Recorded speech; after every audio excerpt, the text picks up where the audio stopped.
देश के अलग अलग क्षेत्रों में अपनी पहचान, विविधता, शैली, भाषा, संस्कृति को बढ़ावा देने के लिए संगीत का सहारा लिया जाता है, जो कि एक बेहतरीन माध्यम है अपनी संस्कृति, अपनी कला को आगे ले जाने का या बढ़ावा देने का।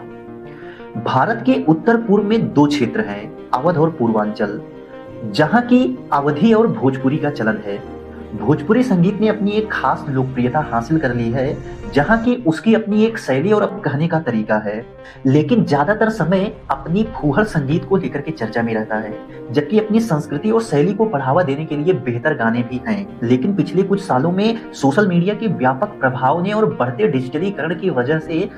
भोजपुरी को एक खास लोकप्रियता हासिल हुई है। जो भोजपुरी का स्वरूप था वह अत्यंत व्यापक हो चुका। इसी बीच अवधी का भी प्रचार प्रसार बढ़ा है, जहां की अवधी भाषा बोलने वाले अवधी क्रिएटर अपनी माटी की भाषा में कंटेंट बना रहे हैं और उस कंटेंट का सहारा लेकर के अपनी एक खास क्रिएटर समूह को भी बना लिए हैं और उनको देखने वाली एक अच्छी खासी ऑडियंस बन गई है। जैसा कि कोई भी इंडस्ट्री का निर्माण इसी प्रकार से होता है कि पहले कुछ लोग आते हैं, कुछ कंटेंट बनाते हैं और वही कंटेंट जब लोगों के बीच एक खास ऑडियंस बना लेती है तो ऐसे में एक क्रिएटर समूह तैयार हो जाता है और जब बड़ा क्रिएटर समूह हो जाता है तो एक इंडस्ट्री का रूप ले लेता है। आगे चल करके अगर अवधी इंडस्ट्री भी बनती है तो इसमें आश्चर्यजनक होने वाली कोई बात नहीं होगी। लेकिन हैरानी वाली बात यह है कि शुरुआती समय में अपने आप को आगे बढ़ाने के लिए अवधी माटी या भोजपुरी माटी को जानने, समझने और बोलने वाले और उस संगीत का लुत्फ उठाने वाले लोगों के लिए जिस प्रकार के कंटेंट बनाए जा रहे हैं वह कहीं ना कहीं समाज और आने वाले नई जनरेशन के दिमाग में एक प्रकार से विकृत रूप लेगा। अवधी संगीत और रंगदारी सॉन्ग, वर्तमान में अवधी और भोजपुरी के बहुत सारे गाने आ रहे हैं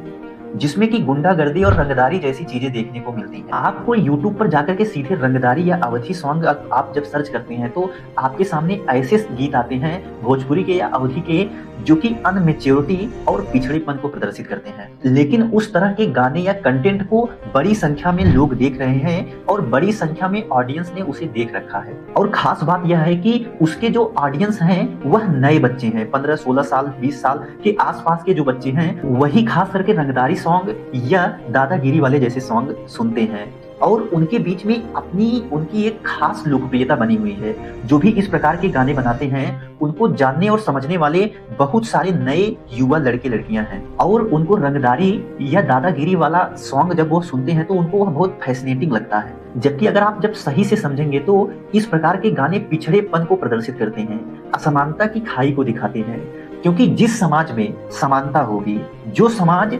बराबरी के अधिकार के साथ आगे बढ़ेगा, वहां पर रंगदारी जैसे या दादागिरी वाले न तो गीत चलेंगे और ना ही उस प्रकार के लोग वहां पनप पाएंगे, ना तो वहां गुंडागर्दी चल पाएगी। जैसा कि जिस समाज में समृद्धि और समानता होगी उस समाज में गुंडा बनने की प्रवृत्ति कम होती है, वहां लोगों में कानून में विश्वास होता है, कानून के प्रति उनकी आस्था होती है। और अगर रंगदारी या गुंडागर्दी या दादागिरी वाले गीत चल रहे हैं तो इसमें सरकार का भी एक बड़ा योगदान है, क्योंकि कहीं ना कहीं अलग अलग क्षेत्रों के बाहुबलियों के द्वारा जीत करके सरकार में जो उनकी हिस्सेदारी है उस हिस्सेदारी को देखते हुए भी युवा कई बार प्रेरित हो जाते हैं उनके जैसा बनने के लिए या उनके जैसा करने के लिए। जबकि जब भी आप राजनीति को उठा करके देखते हैं तो ज्यादातर आपको बाहुबलियों का ही वर्चस्व देखने को मिलता है, जो इस बात का प्रमाण है कि आने वाले समय में और भी गाने उसी तरह से बनेंगे और लोग उसी तरफ प्रेरित होंगे। कि रंगदार और बाहुबलियों के साथ जो 10-5 गाड़ियों का काफिला चलता है उसको देख करके युवा उसकी तरफ आकर्षित होते हैं,